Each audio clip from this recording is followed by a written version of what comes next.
Rivers are bodies of water that flow towards an ocean, lake, or another river. They're usually pretty cold, especially if you live in a northern climate. But occasionally, you might hear about a river so hot you could take a bath in it. So why do some rivers contain hot water? There are two types of hot water rivers, those with naturally heated water and those where the water is heated because of human activity. Let's start with the rivers that have always been toasty.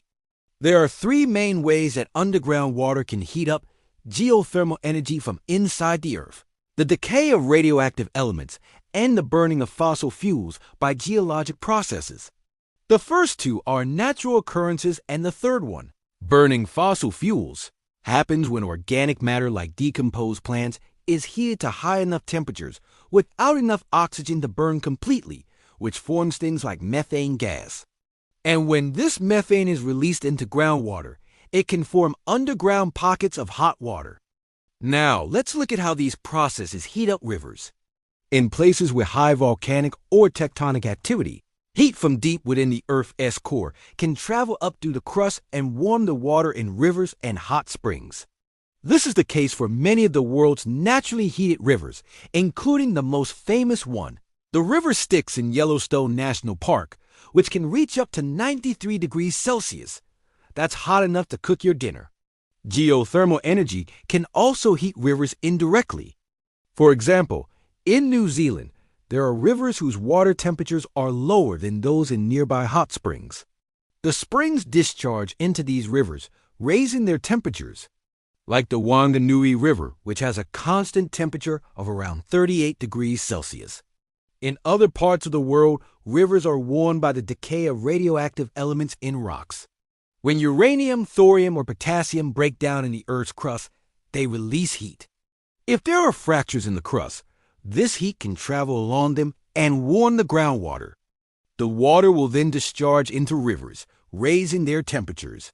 An example of this type of heating is the Rio de la Lave in Mexico, which stays warm year-round with a constant temperature about 30 degrees Celsius. It's never too cold for a swim. But what about rivers that are heated by burning fossil fuels? As we mentioned before, this happens when organic matter decomposes under heat and pressure without enough oxygen to burn completely. The resulting methane gas can then be released into groundwater, creating underground pockets of hot water. Then, when this water discharges into a river, it raises the water temperature. A great example of this is the Salzer River in Germany, which gets its heat from the nearby town's sewage treatment plant. The river's temperature is higher where it flows closer to the sewage plant and decreases further away. Rivers heated by fossil fuels aren't just found in Germany. In fact, in some parts of the United States, they're common. But identifying exactly which rivers these are can be tricky since the rise in water temperature is as dramatic as in other cases. That's because the water from these rivers is usually mixed with colder water from other sources, diluting the heat. This makes it harder to tell just by looking at the water temperature if the river is being heated by human activity or natural processes. But researchers can use chemical tracers to find out.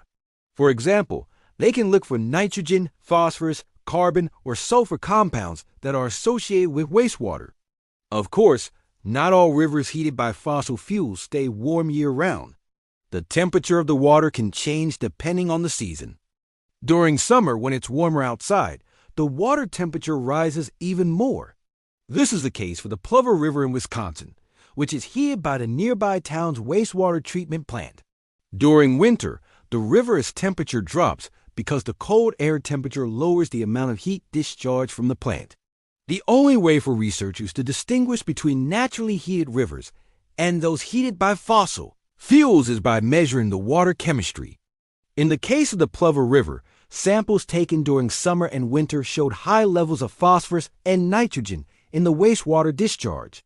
This indicated that the river was being heated by human activity. But wait, there's another explanation for why some rivers are warm. It turns out that rivers can also absorb heat from the sun and the surrounding land. This process is called thermal loading. To see how it works, let's look at the Mississippi River. The graph shows the temperature of the Mississippi River at Memphis, Tennessee over a few days in July. The temperature increases during the day when the sun is shining and decreases at night when the river is radiating heat back into space. On July 26, the temperature of the river peaked at 34 degrees Celsius. But remember, this is not the air temperature. This is the temperature of the water. So how does the temperature of the water compare to the air temperature? To find out, we went to Memphis, Tennessee to see what it would feel like to stand next to the river on that day. We took both the air and water temperatures and then calculated the difference between them. The air temperature was around 32 degrees Celsius. Subtracting that from the water temperature gives us 2 degrees Celsius. That means on that day, the water was about 2 degrees warmer than the air. But the river doesn't just pick up heat from the sun. It also absorbs heat from the land around it. In the daytime, the ground is heated by the sun and then releases this heat slowly, warming the river. At night, the reverse happens. The river releases heat to the surroundings and cools down. So rivers can get significantly warmer than the air around them. But how much warmer? Well, that depends on a number of factors. The main ones are the speed of the current, the width of the river, the vegetation along the banks, and the air temperature. For example, a river with a fast current will tend to be cooler than one with a slow current because the faster water moves away from the river banks, which are where the heat comes from. Also, a wide river will tend to be cooler than a narrow one because there is more water to absorb heat.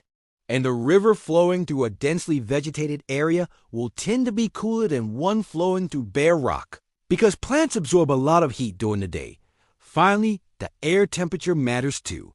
The hotter the air, the more heat the river can absorb before reaching thermal equilibrium. In general, researchers say that the temperature of a river is considered warm if it is 1 or 2 degrees higher than the air temperature, and it's considered hot if it's more than 2 degrees higher. But keep in mind that it's the heat, not the temperature, that really matters. For example, a river can be considered warm even if its temperature is below 30 degrees Celsius, but its heat content is higher than normal because it absorbed a lot of heat from the surrounding land. And as you can imagine, the warmer the air, the more heat rivers can absorb. In fact, there's a positive feedback loop between air temperature and river heat content. What we mean by this is that the warmer the air, the more heat rivers absorb, which leads to higher air temperatures, which leads to even more heat being absorbed by the rivers. This process can lead to very high water temperatures. In some rivers in Arizona, for example, the temperature reaches up to 41 degrees Celsius, and the heat content is twice as high as normal. But why should you care how hot your local river is? Well, as the surrounding air gets warmer, rivers absorb more and more heat. This can lead to low dissolved oxygen levels, which makes it harder for fish and other aquatic animals to survive. Higher water temperatures can also increase the amount of algae and other aquatic plants, which can block sunlight and make it hard for underwater plants to grow. All of this can have major consequences for the river's ecosystem. That's why scientists are constantly monitoring rivers to make sure they stay healthy. By understanding how rivers work, we can help protect them and the wildlife that depends on them. We hope you enjoyed learning about hot rivers. If you did, make sure to hit the like button and subscribe for more fun science videos. Thanks for watching. See you next time.